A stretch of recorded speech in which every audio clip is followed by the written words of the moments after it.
Mga kaibigan, handa na ba kayong makinig sa isang kwentong magpapakaba sa inyong gabi? Sa kwentong ito, susundan natin si Edna, isang first-year resident sa ospital na nakakaranas ng mga kakaibang pangyayari sa kanyang bagong apartment sa Quezon City. Isang gabi, napansin niyang bumukas ng mas maluwag ang pintuan ng kanyang kwarto, na tila may misteryosong espasyo sa likod nito. Ano kaya ang naghihintay sa kanya sa likod ng mahiwagang pintuan na ito? Halina't samahan niyo ako sa kwento ng Ang Mahiwagang Pintuan. Magandang araw po sa inyo mga tagapakinig. Salamat po sa paglalaan ng oras para pakinggan ang kwento ko. Ako po si Edna. Ako ay isang first-year resident sa isang ospital dito sa Quezon City. Galing ako sa probinsya ng Batangas at napadpad ako dito dahil sa trabaho. Mahirap ang buhay sa probinsya kaya't nang magkaroon ng pagkakataon na makapagtrabaho sa lungsod, agad ko itong sinunggaban. Ang mga magulang ko ay naiwan sa Batangas at ako na lang mag-isa dito sa Maynila. Malayo sa pamilya pero kailangan kong magpakatatag para sa pangarap ko. Pagod na pagod ako nang dumating sa aking bagong apartment sa Quezon City. Maliit lang ito pero sapat na para sa isang tulad kong first-year resident sa ospital. Ang mga pader ay manipis at halos marinig ko ang bawat galaw ng mga kapitbahay. Isang gabi, matapos ang isang mahabang shift, napansin ko na hindi na sumasabit ang pintuan ng kwarto sa dresser.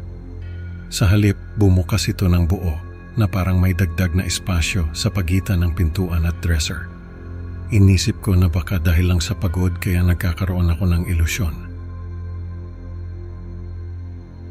Siguro naman hindi ito malaking bagay. Bulong ko sa sarili ko habang pinipilit kong ipikit ang mga mata at matulog.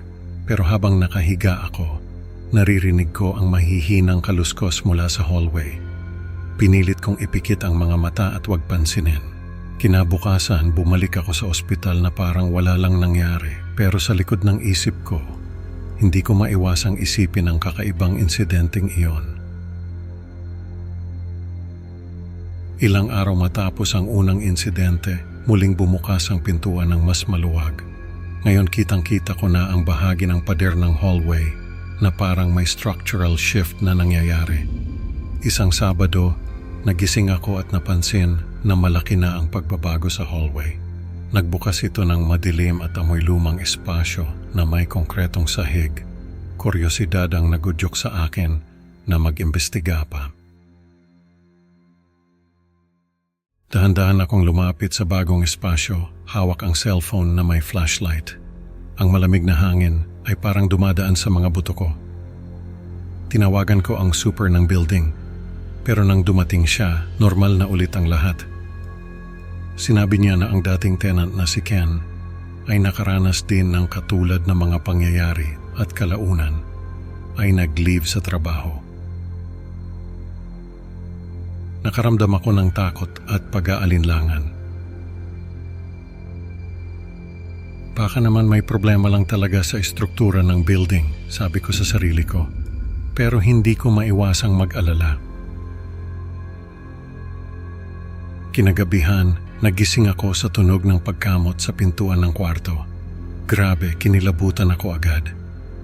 Gamit ang flashlight, nakita ko ang mga kalansay na daliri na parang umaabot sa akin.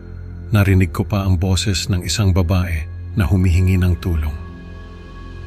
Tulong, tulungan mo ako. Ang hina ng boses parang galing sa malayo pero malinaw na malinaw. Biglang nawala ang mga daliri, kasunod ng tunog ng isang bagay na hinihila palayo. Nagsimulang mag-unlock ang pintuan mula sa kabilang side at nag-struggle ako na isara ito. Sino ka? Anong kailangan mo? Sigaw ko pero walang sumagot. Sa halip naramdaman ko ang malamig na hangin na dumadaan sa pintuan. Binirikada ko ang pintuan gamit ang dresser. Ang takot at kaba ay nagpatuloy sa aking dibdib habang iniisip ko kung ano ang maaaring mangyari kung hindi ko naisalba ang sarili. Hindi na ako nakatulog ng maayos. Ang bawat tunog at galaw sa paligid ay parang nagiging banta sa akin. Tumigil ang pagkatok sa pintuan matapos ang ilang minuto at naghintay ako hanggang umaga bago dahan-dahang buksan ang pintuan. Lahat ay mukhang normal, pero nananatili ang amoy luma. Sa takot, lumayas ako sa apartment at tumuloy sa bahay ng kaibigan. Nag-extend ako ng leave sa trabaho. Hindi ko na kayang bumalik sa apartment na yon. Hindi ko na kaya, sabi ko sa kaibigan ko. Parang may multo sa apartment na yon. Pinilit kong kalimutan ang mga nangyari, pero ang mga tanong at takot ay patuloy na bumabagabag sa akin. Baka naman may dahilan kung bakit nangyari iyon, sabi ng kaibigan ko, pero hindi ko na kayang mag-isip pa ng iba pang dahilan. Sinubukan kong mag-research online tungkol sa building, pero wala akong makitang kahit anong impormasyon na makakapagpaliwanag sa mga nangyari. Nagdesisyon akong hindi na bumalik sa apartment. Ang bawat araw na lumilipas ay parang nagiging mas mahirap para sa akin. Kailangan ko na talagang maghanap ng bagong tirahan, sabi ko sa sarili ko, habang tinitingnan ang mga available na apartment listings online.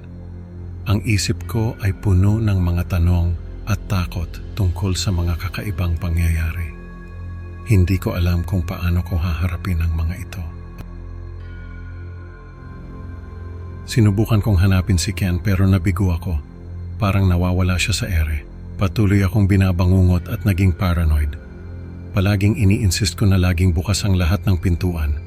Hindi ko alam kung bakit pero pakiramdam ko, mas ligtas ako kapag bukas ang mga pintuan. Ang mga kaibigan at kasamahan ko sa trabaho ay napansin ang aking pagbabago. Edna, kailangan mong magpahinga, sabi ng isa kong kasamahan, pero hindi ko na kayang magpahinga ng maayos. Kahit anong pilit kong ipikit ang aking mga mata, bumabalik sa isip ko ang mga kalansay na daliri at ang boses ng babaeng humihingi ng tulong. Ang mga gabi ay naging mas mahirap para sa akin. Ang bawat tunog ay parang nagiging banta. Minsan, kahit simpleng kaluskos lang ng hangin, napapatalon ako sa takot. Ang takot ko ay lumalim habang patuloy kong iniisip ang mga kakaibang nangyari sa aking apartment. Hindi ko na alam kung paano ko haharapin ang mga ito. Parang wala nang katapusan ang aking bangungot. Ang bawat araw ay parang isang mahabang gabi na hindi natatapos. Hindi ko na alam kung sino ang lalapitan ko o kung saan ako pupunta.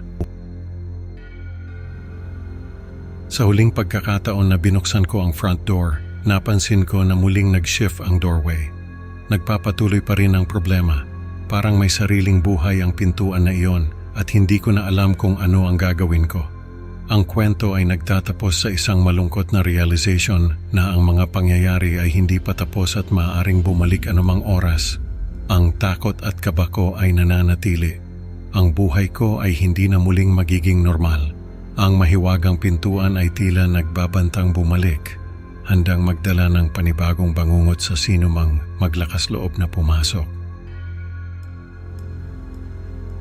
Mga kaibigan, ang kwento ni Edna ay isang paalala na hindi lahat ng pintuan ay dapat buksan.